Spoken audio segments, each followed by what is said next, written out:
vous êtes pris dans une avalanche, les chances de survie sont très fortement dépendantes du temps. Pendant les 18 premières minutes, c'est à peu près acceptable, vous avez à peu près 90% de chances de survie. C'est dans le quart d'heure d'après que commence l'asphyxie, et on va dire au bout de 30 minutes, vous n'avez plus que 30% de chances de survie. Si par hasard vous êtes tombé sur une poche d'air, dans ce cas, c'est l'hypothermie qui aura raison de vous. Ça veut dire qu'en 18 minutes, une fois que quelqu'un est pris dans une avalanche, il faut que l'équipe reprenne ses esprits, s'organise, évalue la situation, trouve le camarade qui a été enseveli et le sorte. Après, si nécessaire, les secours pourront intervenir, le récupérer et l'envoyer à l'hôpital. Bonjour, je suis Renaud Bidou, train de micro, et aujourd'hui on va parler des enseignements que l'on peut tirer de l'alpinisme dans le contexte de la réponse à un incident. Alors, on commencerait très rapidement avec une petite histoire de l'alpinisme. Le premier fait notable, c'est l'ascension du Mont Blanc en 1786. Après, on a commencé à peu près toutes les Alpes. Il y avait un sommet qui était un sommet mythique, c'est le Cervin, qui a été conquis le 14 juillet 1865 par Edward Whymper. C'était un élément essentiel, néanmoins, le sommet des Alpes, qui restait inconquis, invaincu, et que même Whymper considérait comme impossible, c'est la Meije, dans l'Oisans. Pourtant, 12 ans plus tard, Emmanuel Bois de Castelnau et Pierre Gaspard, le 16 août 1877, le conquéraient. On pouvait donc considérer que toutes les voies normales des Alpes étaient faites. On est allé plus loin. On a commencé les faces nord. 3 faces nord essentiellement, qui étaient les 3 problèmes des Alpes. La face nord du Cervin, la face nord des Grandes Jorasses et surtout la face nord de l'Héguerre, qui sera finalement conquis quand même en 1936 avec quelques cadavres à la clé. Puis la guerre passe, on s'attaque aux 8000, le premier 8000 par Moïse Herzog, l'Annapurna, puis l'Everest, et on a continué de faire de plus en plus dur. Et c'est cette année que pour la première fois, le K2 a été conquis en hiver par une équipe népalaise. Ça veut dire qu'il y a à peu près 250 ans d'expérience de situations compliquées, dangereuses, où le temps est important, et on va essayer de s'inspirer de ça. Alors, en préambule, on parle d'alpinisme, de montagne. Ça, c'est la voie dite des 3 monts du Mont Blanc. Donc le Mont Blanc est tout au fond, devant vous avez le Mont Blanc du Taku, et entre les deux, le Mont Maudit. C'est une des voies pour accéder au Mont Blanc qui se fait plus trop, mais ça reste un classique. Vous passez par le premier, le col Maudit au-dessus, et vous terminez. Ce qui est intéressant de voir ici, c'est ça. Ça, c'est une avalanche de sérac. Quelques tonnes, ou dizaines de tonnes de glace qui sont tombées en plein sur la voie, en emportant quelques alpinistes. On parlait de la Meije tout à l'heure. Ça, c'est la brèche de la Meije. C'est un passage obligatoire par le refuge du promontoire, qui est en fait le point de départ pour l'ascension le matin. Donc, on passe par cette brèche et on suit en fait le glacier. Et ce qu'on voit ici, ce sont des traces d'avalanche, encore une fois. Et là, en petit, ça se voit peut-être pas beaucoup, mais c'est la trace d'alpinistes qui allaient au refuge. On n'a pas besoin d'aller forcément si loin. Ça, c'est la pointe Émy, dans les Grandes Rousses, du côté de la Maurienne, de Saint-Jean-de-Maurienne. Ça ne monte même pas à 2600 mètres. Ce qui est intéressant, c'est de voir ces traces d'avalanche. Pourquoi? Parce qu'en fait, c'est un sommet qui est très réputé et que les gens aiment bien pour aller faire du ski de rando. Donc même sur quelque chose finalement de facile, on peut être pris dans une avalanche. Et ça, c'est la règle numéro 1. Au même titre qu'il n'y a pas de montagne sûre, la montagne est toujours dangereuse, et il n'y a pas de système d'information qui ne soit pas intéressant. Pardon, j'ai raté mon effet, je vous la refais. Voilà. Il n'y a pas de système d'information qui soit inintéressant. On ne peut jamais dire « Non, mais moi, de toute façon, mon IT, c'est pas gros, c'est pas des données qui intéressent qui que ce soit, etc. » Vous avez un système d'information, vous avez des capacités de calcul, vous avez des données, c'est intéressant. On va continuer un peu toujours avec ce prologue et les parallèles essentiels. C'est l'autre côté de la brèche de la Meije. Vous vous souvenez, tout à l'heure, on descendait, il faut la monter. Et devant, vous avez ce qu'on appelle une rimée. La rimée, en fait, c'est la crevasse qui est formée par la partie du glacier qui, pour une bête histoire de gravité, descend, et celle qui reste accrochée au rocher. Donc ça fait une belle crevasse quand même. Ce qu'on a ici, c'est ce qu'on appelle un pont de neige. Et le problème, c'est que pour accéder à la brèche et passer de l'autre côté, il faut passer par le pont de neige. Un grand classique de l'alpinisme. On passe par les ponts de neige pour traverser la plupart des crevasses. Ça, c'est une autre voie, c'est la voie normale du Mont Blanc. Et tout en haut, on a l'arête du Goûter. Et ici, on a ce qu'on appelle le couloir de la mort ou le couloir du Goûter. C'est très raide. Il y a des cailloux qui canardent toute la journée. Et vous avez beau avoir un casque, vous en prenez un, vous n'avez plus de tête. C'est fini. C'est connu. Mais on est obligé de passer par là. C'est le chemin pour arriver à la voie normale du Mont Blanc. Donc la leçon à en tirer, c'est qu'il y a des risques qui ne peuvent pas être évités. C'est comme ça. Que ce soit en informatique ou en alpinisme, à partir du moment où on ouvre le système d'information, et c'est quand même son rôle, il va y avoir des risques. Ils sont là, il faut en être conscient, il faut être capable de les évaluer et donc de les traiter en conséquence. On va rentrer un peu plus dans le détail. En particulier les outils. La notion d'outil, évidemment, quand on fait de l'incidence response, on sait qu'on a besoin de toute une panoplie d'outils. Au même titre quand on fait de l'alpinisme. Ce qu'il faut savoir, c'est que c'est vraiment une arme à double tranchant. Et en alpinisme, on sait très bien que la corde, c'est fait pour vivre ensemble, pas pour mourir ensemble. Et il y a beaucoup de pièges. Typiquement, vous prenez votre piolet. Le piolet, bon, soit il est accroché au sac, normalement il ne devrait pas se décrocher, mais souvent, vous êtes sur un glacier, vous allez passer un rocher, vous allez sortir le piolet, soit vous le gardez à la main pour passer le rocher, ou le mettre, en fait, juste à ce qu'on appelle à l'épaule, donc tenu par la hanche de votre sac à dos. Maintenant, pour une raison ou pour une autre, vous le teniez à la main, il y a un passage un peu difficile, vous laissez tomber le piolet sur celui qui est en dessous. Je vous rappelle que le piolet, il est fait pour casser de la glace, c'est très tranchant, vous pouvez tuer votre copain. Ou même, vous marchez sur un glacier bien raide, vous tombez, ce qu'on appelle dévisser. Ce que vous allez essayer de faire, en général, c'est vous mettre face à la pente, vous accrochez au piolet. Vous avez mis le piolet dans le mauvais sens, vous vous empalez sur votre piolet. Alors certes, vous n'êtes peut-être pas mort en tombant, mais vous êtes mort juste éventré, c'est pas terrible non plus. Donc on voit bien qu'un outil, c'est toujours à double tranchant. C'est pareil avec une corde. Comme je le disais, il y a certains passages, vous êtes encordé, des passages qu'on ne peut pas protéger. C'est-à-dire que si un tombe, il va entraîner l'autre. Donc ce qui est en général utile peut devenir mortel. Idem pour ce qu'on appelle les DVA, ou les ARVA, donc les détecteurs de victimes d'avalanche, sont des systèmes en fait qui vont émettre en permanence un signal. Quand quelqu'un est pris dans l'avalanche, on verra tout à l'heure, ses collègues se mettent en réception, ils vont recevoir son signal et le trouver. Parfois, une première avalanche va fragiliser en fait la couche de neige. Vous allez chercher votre copain, pas de chance, comme la couche est fragilisée au-dessus, vous prenez une suravalanche. Donc un DVA peut vous tuer. Et par exemple, vous aimez bien avoir Python, c'est super pratique pour faire de l'incidence response. C'est flexible, etc., etc. Vous laissez sur le système, quand l'attaquant va prendre la main sur le système, il a tout un interpréteur Python, il va pouvoir s'amuser. Arme à double tranchant. Évidemment aussi avec Ansible. Ansible qui va vous permettre de lancer des commandes de manière massive sur tous vos serveurs, peut-être pour récupérer la télémétrie suite à une intrusion ou à une suspicion. Vous dites, bah tiens, très bien, je lance une commande, je récupère toute la télémétrie, je peux avoir l'information. Super. Le problème, c'est encore une fois, vous avez ça installé partout, l'attaquant prend la main là-dessus, d'un seul coup, il va pouvoir hacker tous vos serveurs.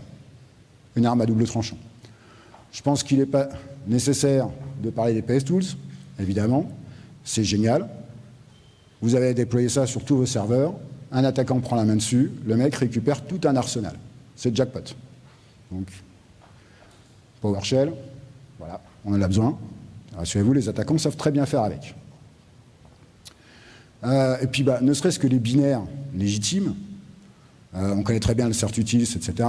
En fait, le problème, c'est que ça va être détourné par les attaquants pour se connecter au canal de command control, pour downloader leurs outils, ce qu'on appelle du LOL, des LOL beans, donc living off land.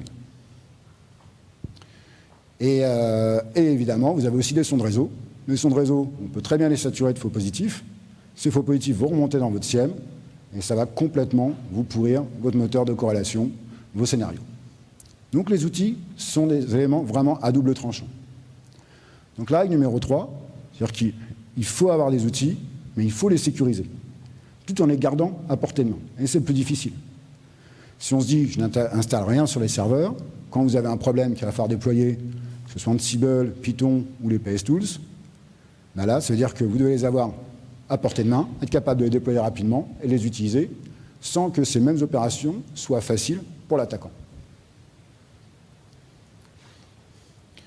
Également, quand on parle d'outils, et à moins que vous soyez nouveau dans la sécurité informatique ou dans l'alpinisme, on sait qu'il n'y a pas de solution magique. Voilà. Bon, vous êtes sur le FIC, donc vous voyez tous les gens qui vous vendent des solutions, qui disent j'ai la solution avec mon truc à moi tout seul, j'annule et remplace 25 ans ou 30 ans de sécurité des systèmes d'information, si vous le croyez très bien, mais c'est comme en alpinisme, il n'y a pas de solution magique.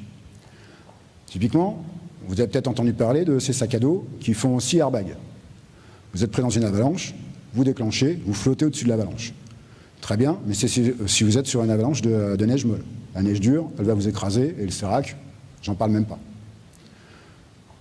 On parle aussi de la puce dite ROCO. La puce ROCO, ça se met en général dans un équipement, chaussures de ski de rando, chaussures d'alpinisme, ou peu importe. Et en fait, ça va renvoyer un signal, en général envoyé par un hélicoptère. Donc quelqu'un voit une avalanche, voit que quelqu'un a été pris dedans, donc, il appelle les secours, il passe en hélicoptère, il vous récupère.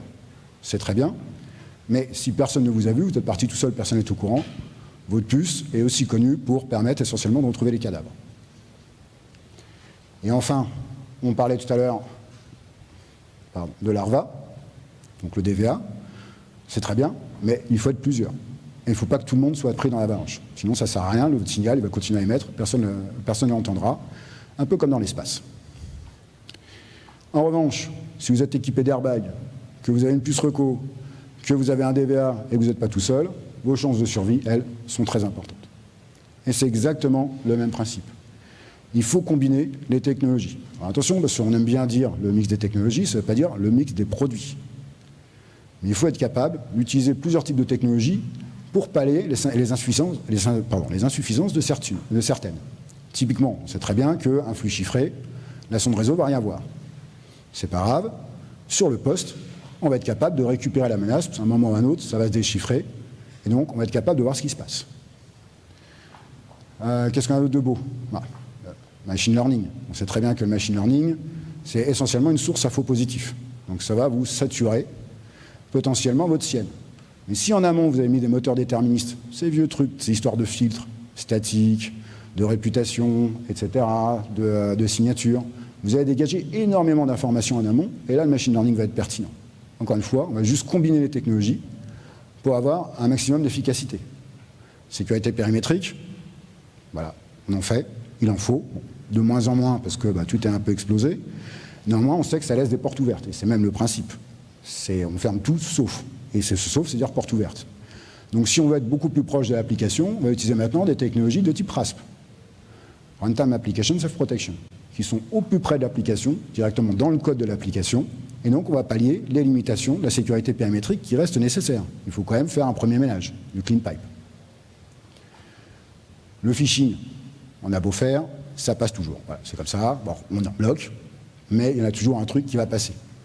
Donc en fait, en général, une des solutions les plus efficaces, c'est quand même de faire du sandboxing d'URL.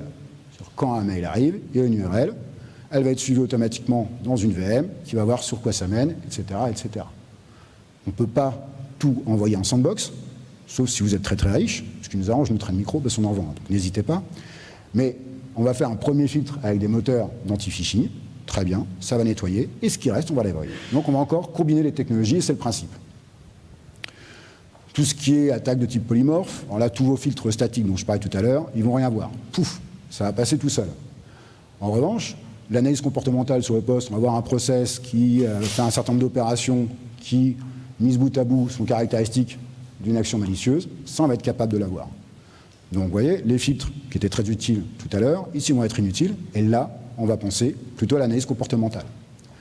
Vous avez toutes les attaques de type fileless, et bien là, ça va être en fait l'analyse en runtime pendant l'exécution qui vont permettre de voir qu'il se passe quelque chose en mémoire qui est malicieux et de bloquer potentiellement le process en espérant que ce ne soit pas trop tard. Et puis tout ce qui est moteur de corrélation, c'est un peu un gros mot hein, dans notre milieu, mais en gros basé sur des scénarios, disons, s'il y a ça, c'est caractéristique de tel type d'attaque, c'est très facile à contourner, parce que c'est quelque chose qui est très statique.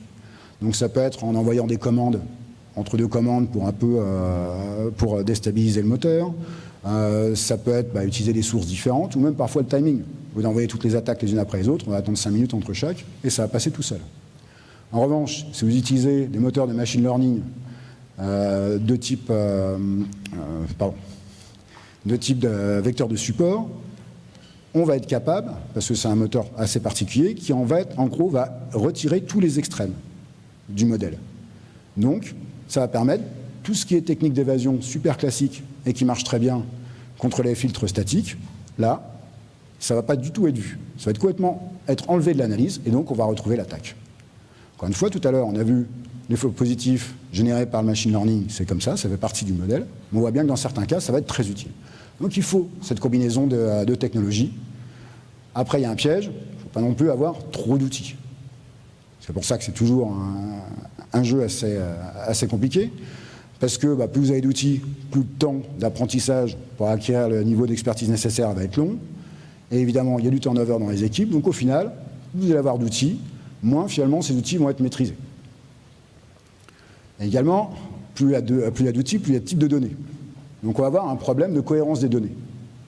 On remonte toutes les données, on veut essayer de les mettre, les intégrer à un SIEM, et bien ça veut dire tant de types de données, c'est-à-dire autant de moteurs, de connecteurs, etc., à développer, à acquérir, à tester, avec les nouvelles versions, etc., etc. Donc beaucoup plus dur à maintenir, et en plus, quand on fait de la corrélation, il faut des données pivots, avec lesquelles on va pouvoir pivoter pour pouvoir construire le moteur. Quand on est avec des outils complètement différents, provenant d'éditeurs différents, qui envoient des données dans un format différent, en fait, on a de moins en moins de pivots. En fait, on se base sur le PPCM. Donc, c'est-à-dire que la corrélation va être évidemment moins efficace, plus longue, et finalement, le résultat va être beaucoup moins précis. Et puis, il y a aussi ce à quoi on ne s'attend pas, évidemment, c'est déjà plus d'outils. On l'a vu, c'est plus difficile à sécuriser. Si vous avez un outil qui est quelque part, dont l'accès n'est possible que via une clé, les clés privées de chacun, etc., c'est plus simple. Vous avez 12 outils sur des serveurs différents qui tournent sur des technologies différentes, ça va être beaucoup plus dur à sécuriser, et leur accès, en période de crise, va être beaucoup plus long et beaucoup plus compliqué. Et également, plus vous avez d'outils, moins finalement ça va être facile de dire, fonctionnellement, je sais que je couvre effectivement tout ce dont j'ai besoin. Il y a toujours des overlaps, il y a des manques, et donc au final, on va avoir une couverture qui est potentiellement uniquement parcellaire de vos besoins, parce que, au final, il y a trop d'outils, donc trop d'outillage, tue l'outil. Donc le principe avec les outils, et c'est toujours le cas, il faut savoir ce qu'on fait.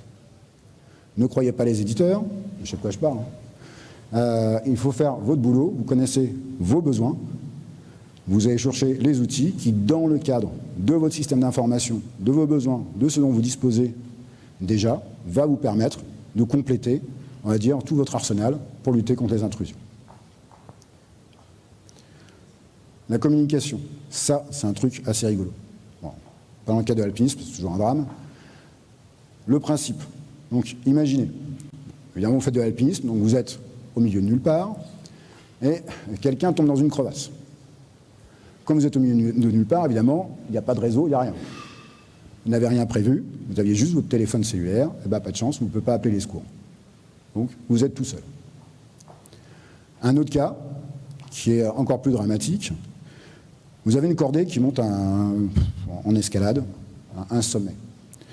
Donc, quand on est en cordée comme ça, il y en a un qui reste au relais, qui assure le premier qui part sur la montagne. En bout de corde, donc ce sont des cordes en général de 50 mètres, si vous êtes de l'autre côté, par exemple, d'une arête, en fait, vous perdez la visibilité. Il suffit qu'il y ait un peu de vent, vous ne vous entendez plus. C'est quelque chose que j'ai pu, c'est pas moi, mais j'étais sur une montagne en face. Une fois, quelqu'un justement en bout de corde n'avait pas trouvé le relais.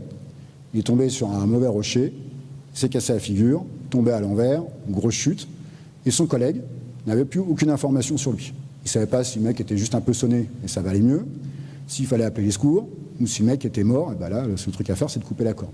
Donc on voit bien l'importance de la communication. Et c'est exactement pareil, évidemment, quand on parle de système d'information. La communication, ça va être un élément clé quand il va s'agir de répondre à un incident. On l'a vu, on n'a pas beaucoup de temps. Donc il faut pouvoir s'organiser et donc il faut pouvoir communiquer. Donc le principe, c'est de monter en fait des canaux de communication alternatifs. Il faut bien savoir qu'aujourd'hui, vos moyens de communication sont liés à votre IT, sous une forme ou sous une autre. Même votre téléphone portable, il est synchronisé, etc., etc. Donc ça signifie que potentiellement, toutes les communications sont déjà compromises ou pourraient être altéré, etc., etc. Donc, il faut passer par un moyen de communication tiers. Et on va commencer par le début, de quel type de communication on a besoin, quel type de données. Le instant messaging. On va avoir une équipe de réponse à incident, il faut qu'on soit capable de s'envoyer des informations rapidement, des actions à mener, etc. Et le partage de fichiers, quand il va s'agir de logs, bref, de données un peu plus importantes qu'on ne va pas s'échanger sur un WhatsApp. Pour ça, il va falloir utiliser un canal de communication qui n'est pas corporate, avec des comptes qui ne sont pas les comptes, évidemment, de l'IT qui a peut-être déjà été compromis. En gros, il faut industrialiser le grey IT, ou le shadow IT. C'est assez rigolo, mais c'est le seul moyen. Si vous utilisez votre compte Teams qui est sur l'AD, qui a été piraté, ça ne sert à rien. Il faut passer à côté, il faut faire autre chose. Donc, il faut vraiment faire du non-corporate. Après, vous avez aussi d'autres besoins. Donc, typiquement, la direction, etc., va vouloir faire des visios, va vouloir des mails avec des rapports. Ça, honnêtement, c'est pas mon problème. Je suis en train de faire l'incidence response, je ne suis pas en train de faire de la politique. Donc ça, c'est pas très grave. À la rigueur, vous pouvez même dire, ah bah désolé, toute l'IT est compromise, on ne peut pas communiquer. Ça va vous faire des vacances et vous allez pouvoir vous concentrer sur le vrai travail. Après ces canaux, il y a un canal de communication évidemment entre les membres de l'équipe de réponse à incident, mais également avec les systèmes qui sont monitorés ou qui vont permettre de réagir. Il faut également mettre en place des communications avec ces systèmes. Alors on ne peut pas, hélas, ça serait bien, mais on ne peut pas monitorer en permanence tous les systèmes avec un moyen de communication out of band, parce que ça fait beaucoup trop. En revanche, les éléments clés, on peut le faire. Et c'est très important. Si vous ne pouvez plus communiquer avec vos sondes, vous ne pouvez plus communiquer avec vos serveurs clés, avec l'AD, etc., vous êtes aveugle, vous êtes sourd, c'est fini. Donc il faut mettre en place des moyens de communication out of band, il faut régulièrement les monitorer, il faut monitorer deux choses, leur disponibilité, évidemment, mais aussi l'intégrité des messages que vous envoyez et que vous recevez. C'était un grand classique à une époque, on s'amusait beaucoup à ça, prendre un IDS et faire envoyer en fait nos fausses informations en faisant croire que tout allait bien. Donc s'assurer régulièrement, par exemple, lancer une attaque, une fausse, et s'assurer qu'on reçoit bien le bon message suite à cette attaque. Le faire régulièrement. Là, on sait que le système de réaction, on va avoir une communication propre avec. Donc, pour faire simple, les communications doivent être absolument résilientes et coûte que coûte. Quand je vous dis qu'il faut faire du shadow IT, c'est pas forcément marrant, mais je vous garantis que c'est à peu près le seul moyen, si vous faites compromettre votre système d'information, pour pouvoir communiquer de manière sûre avec vos équipes. Et puis l'organisation. On reprend le cas de l'avalanche. Quand quelqu'un est pris dans une avalanche, ce qu'il faut faire. Donc on se regroupe. Ceux qui ne sont pas pris dans l'avalanche vont se regrouper à peu près à 15 mètres du chemin de l'avalanche, justement pour éviter une suravalanche. Ça, c'est le point numéro 1. Ensuite, on va nommer un chef. Bon, souvent, vous êtes avec un guide, théoriquement, c'est lui. Maintenant, il a été enseveli, il faut qu'il y ait quelqu'un qui prenne le lead. On ne peut pas être à 12 à courir en tous les sens. Il y en a un qui doit dire, maintenant, on fait comme ça, toi tu vas là, toi tu vas là. Très important, tournez tous les DVA en mode réception. Je vous rappelle, à la base, il est en émission, comme ça, si vous êtes pris dans une avalanche, les gens sont en mode réception, vous reçoivent. Toute l'équipe doit se mettre en réception. Sinon, vous mettez en réception, vous avez le signal de vos petits copains. Ça va pourrir évidemment le signal de celui qui est sous l'avalanche. C'est tout bête, mais c'est typiquement le genre de réflexe qu'il faut avoir et qu'il faut avoir vite. Je vous rappelle qu'on a 18 minutes. Après, il va falloir trouver le premier point de contact, donc on passe sur le chemin de l'avalanche jusqu'à ce qu'on ait un point de contact. À partir du moment où on a un point de contact, on sort des sondes de profondeur, donc on quadrille pour trouver le corps et voir sa profondeur. Pourquoi? Parce qu'on ne sort pas quelqu'un qui est à 10 cm sous la neige, comme quelqu'un qui est à 3 mètres. Une fois qu'on a trouvé le point de contact, cette fois, on va commencer à creuser et on espère qu'il est encore en vie parce que, comme je le disais, on a 18 minutes. Donc ça, ce sont les opérations, quand je vous le dis comme ça, on est tranquille à Lille, on mange du Welsh, ça va. Quand vous venez de vous prendre une avalanche, que tout le monde est un petit peu traumatisé, et vous n'avez plus que 18 minutes pour mettre tout ça en œuvre, et pour trouver le type, je peux vous assurer que c'est beaucoup, beaucoup plus compliqué. En fait, le seul qui est tranquille, c'est celui qui est sous l'avalanche, il ne peut pas bouger, il attend que ça se passe. Le point de rassemblement, on a vu, à 15 mètres, ce que ça signifie quand on parle de réponse à incident, c'est le fait d'avoir une liste de gens qui vont être contactés quand on va avoir un incident. Cette liste doit être prête et on va utiliser ces moyens de communication alternatifs pour dire maintenant, les mecs, on a un problème, allez, tout le monde au boulot. Ça va permettre de savoir qui est disponible et surtout qui y manque. Je ne vais pas vous spoiler, mais vous n'aurez jamais toute l'équipe. D'accord? Et encore pire, en général, c'est toujours l'élément clé qui ne sera pas disponible. Voilà, c'est comme ça. Une fois qu'on s'est regroupé, il faut trouver le leader. Et c'est quelque chose de très important. On est vraiment dans un état d'urgence. Il faut aller vite, donc il faut que les décisions soient prises. Et on a besoin que tout le monde soit vraiment concentré sur les tâches. On ne commence pas à faire un truc par là, un autre par là, bah attendez, moi j'ai une idée, etc. Non, là, on n'est plus là pour rigoler. D'accord? Donc il y a un chef, il n'y en a qu'un, on ne discute pas, on n'argote pas. Le mec, il a dit qu'on fait ça, on le fait. Si on n'est pas content, on discutera après. Mais là, on n'est plus là pour beurrer des tartines. Donc c'est-à-dire que quand on prend un leader, il faut quelqu'un qui ait l'expertise technique et l'expérience de ce type d'événement. On ne peut pas prendre un manager à l'américaine qui fait de l'Excel. Non, il n'est pas là pour ça. On a besoin de quelqu'un qui va comprendre ce qui se passe, qui va pouvoir diriger les gens, comprendre ce qui a été reporté, etc., etc. C'est absolument indispensable. Donc ça va rester quelqu'un de technique, quelqu'un qui a l'expérience, quelqu'un évidemment qui est capable de s'organiser, donc qui a des compétences d'organisation et évidemment une capacité de résistance au stress qui est très importante. Optionnellement, c'est bien d'avoir quelqu'un qui sait aussi discuter avec le top management, ça évitera de se faire virer après. Et ça reste une option. Une fois qu'on s'est coordonné, qu'on sait qui est le chef, on va faire une première évaluation. Évidemment, c'est très important. Si on ne réagit pas aux différents incidents de la même manière.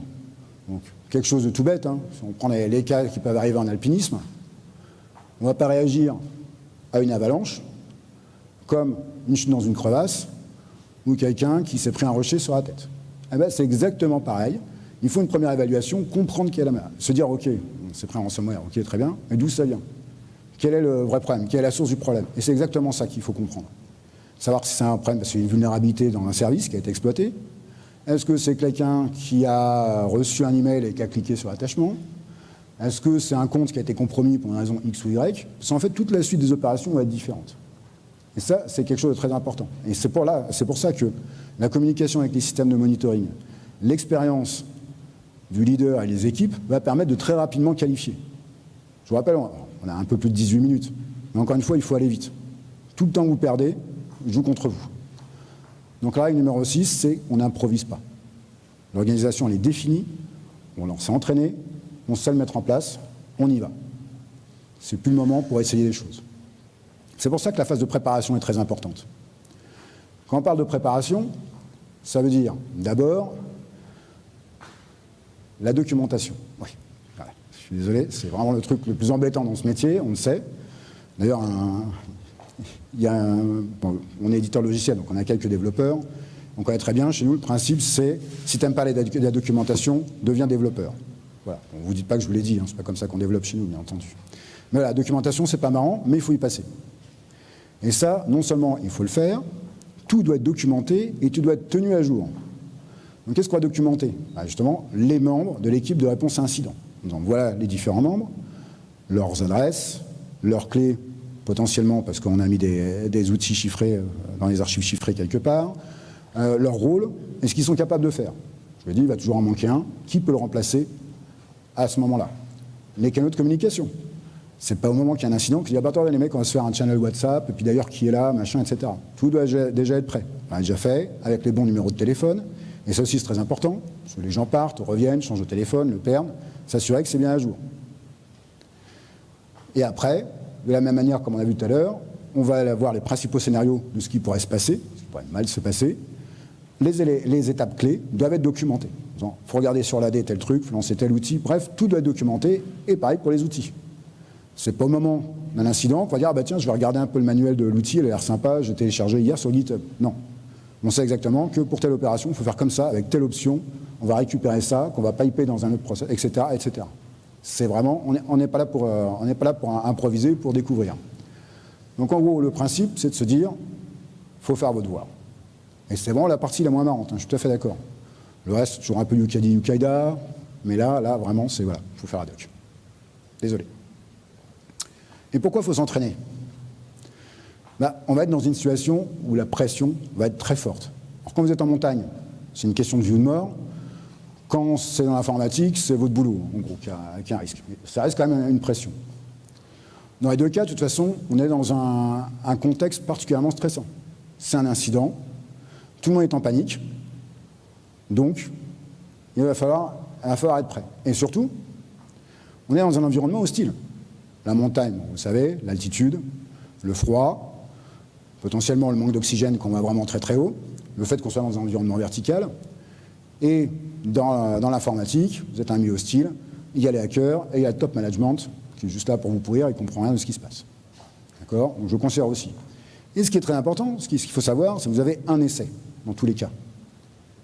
Donc vous ratez, pouf, vous prenez une mauvaise décision, c'est fini. Le temps joue contre vous. Vous mettez trop de temps à vous organiser, à lancer les opérations, c'est fini. Ce sont des opérations complexes. Une erreur, une typo, potentiellement, boum, c'est fini. Et le pire, c'est que vous le savez. Donc autant dire qu'en termes de pression, c'est assez énorme. Si on veut bien. Et aussi pourquoi? Si on y arrive. Quand on maîtrise, qu'on a déjà utilisé les outils, déjà entraîné au process, etc., c'est-à-dire que finalement, l'impact du stress va être beaucoup plus faible. Et c'est important. Parce que quand, là, typiquement, vous avez quelqu'un qui est tombé d'une falaise, il faut aller le chercher. Vous allez donc mettre en place un rappel. Le rappel, ce n'est pas forcément très compliqué. Mais il y a quelques trucs qu'il ne faut pas oublier de clipper. Vous êtes en panique, vous allez chercher votre pote, vous oubliez de clipper ça. Quand vous retirez la longe pour aller le chercher, vous tombez à côté de votre copain direct. Pouf, au revoir, merci. Pareil, vous êtes une équipe, donc avant d'aller chercher votre copain, il faut l'assurer. Vous allez mettre en place un relais. C'est un petit peu plus compliqué, mais pareil, quelque part, vous ne clippez pas sur la bonne dégaine, vous oubliez de mettre un truc, pouf, cette fois, c'est toute l'équipe qui tombe. Et je vous rappelle, dans une situation d'incident, il y a un mec qui est tombé, vous ne savez pas s'il est vivant ou pas, ça pisse le sang de partout, bref, vous n'êtes pas dans une situation vraiment confortable, donc les chances d'erreur sont beaucoup plus élevées. Même si ça, vous le faites à la maison le week-end pour vous amuser, parce que vous avez de drôles de passe-temps. Donc, évidemment, ça veut dire que si on pose ça au niveau de l'IT, on va voir typiquement, vous n'arrivez pas à isoler un poste de travail qui a été compromis. Pouf, c'est fini, la menace, elle va se propager. Vous n'arrivez pas à générer ce qu'on appelle une root cause analysis, donc trouver vraiment la source. On l'a vu, c'est l'élément essentiel, parce que la suite des opérations dépend en fait de la root cause. Vous n'arrivez pas à la générer pour une raison X ou Y, vous ne savez pas par où commencer, autant dire que c'est fini, votre investigation elle va mener nulle part en général, sauf si vous avez vraiment beaucoup de chance. Vous n'arrivez pas à voir les canaux d'exfiltration, c'est en général des canaux cachés, hop, toutes vos données se retrouvent évidemment sur le dark web pour très cher. Si vous ne voyez pas les signaux faibles, pouf, c'est bon, vous êtes parti d'un botnet. Vous n'êtes pas capable d'analyser vos ressources, donc voir ce qui est utilisé comme CPU. Vous faites partie d'un réseau de minage de crypto-monnaies, etc., etc. Donc, vous ne voyez pas évidemment les comptes qui ont été compromis. Cette fois, c'est fini, vous n'êtes pas capable de voir ça. Donc, on voit bien qu'il faut être capable de maîtriser ces outils, parce qu'un échec, une mauvaise manipulation, peut avoir des conséquences dramatiques. Et pourquoi l'organisation? Alors déjà, élément essentiel, ça vous permet de garantir que la documentation est à jour. Donc on reprend toutes les étapes une par une, on s'entraîne, on vérifie. Donc j'appelle tel numéro, ah ben non il répond plus, c'est vrai le mec est parti, etc. Et on se rend compte qu'elle n'est jamais à jour. Il y a toujours un problème, bon, c'est comme ça, on essaye de faire au minimum. Ça permet aussi de s'organiser pour aller beaucoup plus vite. La première fois que vous allez réunir votre équipe via votre canal de communication alternatif, vous allez voir que ça peut-être vous prend 1 heure. Tant que tout le monde réponde, que machin, parce qu'on n'est pas entraîné, on n'a pas habitué, c'est quoi ce truc? Ah mais oui, c'est vrai, etc., etc. À la fin, en moins de 5 minutes, après quelques entraînements, toute l'équipe sera, hop, prête, dispo, prête à bosser. Donc c'est absolument indispensable de s'entraîner à ça. Et également, il faut que les gens se rendent compte qu'il n'y a pas de bienveillance, de gentillesse. C'est un état de crise. Le chef, il ne va pas être marrant.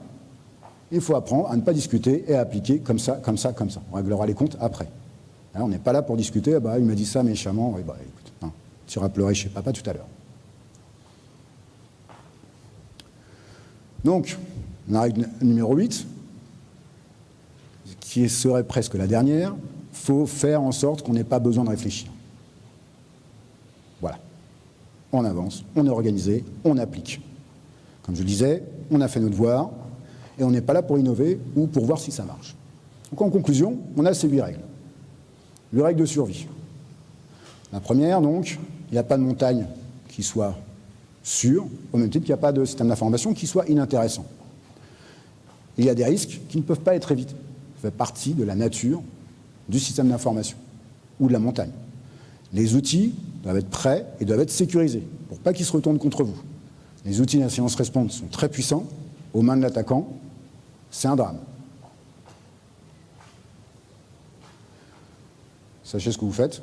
Quand on choisit des outils, on ne prend pas celui que mon copain éditeur, après avoir invité à manger un Welsh, m'a vendu. Les communications, très important, elles doivent être résilientes. On n'est pas là pour improviser. Il faut faire ses devoirs et faire en sorte qu'on n'ait pas besoin de réfléchir. Et là, vous allez me dire, ok, mais et le génie alors? Ou l'intuition, etc., etc. Rassurez-vous, à un moment ou à un autre, vous en allez avoir besoin.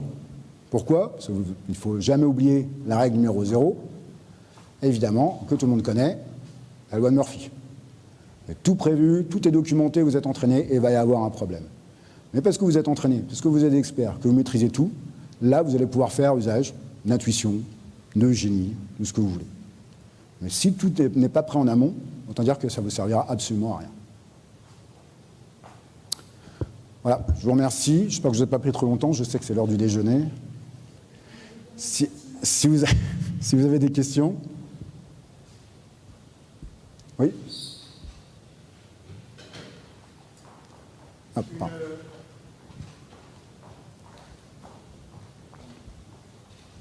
Une question et une considération. Dans votre sens. La considération, c'est que je trouve que ce type d'analogie est particulièrement fertile et que l'on oublie souvent de raisonner par la logique. Ça fonctionne très bien. En l'occurrence, je ne connais pas très bien le domaine de la montagne, je connais beaucoup mieux celui de la mer. Et il y a quelque chose de particulier en mer, je ne sais pas comment c'est en montagne, c'est que l'incident en général est la conséquence de plusieurs erreurs, toujours.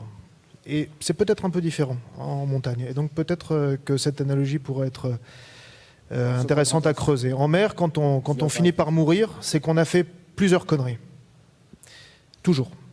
C'est jamais une seule connerie, même tomber à l'eau. Et une question qui m'est venue en vous entendant évoquer l'exemple du type qui avait assuré un gars de l'autre côté d'une vire et qui était tombé, dont il ne savait plus rien. Et vous avez dit, il faut couper la corde, si on en vient à la conclusion qu'il est mort. Bon, mais ça suppose d'avoir un couteau. Et du coup, en cyber, je me pose la question s'il ne faut pas toujours, quand on met en place une mesure de sécurité, prévoir la façon de la débrayer. Typiquement, par exemple, sur, je sais pas, une authentification multifacteur. Être en position, en situation dégradée, de désactiver des mesures de sécurité. Pour être très honnête, je n'ai pas réfléchi non plus. Je ne suis pas sûr qu'un système de sécurité soit vraiment quelque part, enfin, qu'il soit nécessaire à un moment ou à un autre de le débrayer. Là, la corde, quand vous la coupez, c'est parce que de toute façon, il n'y a plus rien à faire. Et quelque part, c'est votre seule chance à vous de pouvoir vous en sortir. Vous n'allez pas attendre que l'hypothermie se charge de vous. Je ne vois pas aujourd'hui les cas où les solutions de sécurité vont mettre en danger, finalement, indirectement, votre système d'information. Quand on parle de double authentification, c'est-à-dire qu'on se base encore sur ses propres comptes, donc sur son système. Or, on a déjà vu, effectivement, c'est une forme de débrayage, il faut passer par un moyen de communication alternatif et non corporate. Donc il y a peut-être des cas, honnêtement, je ne sais pas comme ça, mais c'est aussi intéressant, pour être très honnête, moi je fais ça parce que là j'aime bien, je n'ai pas vu tout ce qui était possible autour. Mais ça reste des chemins intéressants. Les accidents, oui, souvent, c'est la conséquence de plusieurs facteurs, pas forcément de plusieurs erreurs. La fatigue, le froid, il est tard, le temps a tourné, etc., etc. Mais ça peut être intéressant en informatique aussi. Il ne faut pas rêver. On a pu, hop, l'exploite, le mec il arrive direct au plein cœur du système d'information, il a gagné. C'est un type a réussi à faire passer un truc sur lequel un mec a cliqué, et il s'est avéré qu'à ce moment-là, etc., etc. Donc ça, en tout cas, je pense, pour la montagne, je pense qu'on peut vraiment faire l'analogie, elle est tout à fait valable. Oui? D'autres questions, pardon? Non? Merci beaucoup, bon appétit et bonne fin de salon.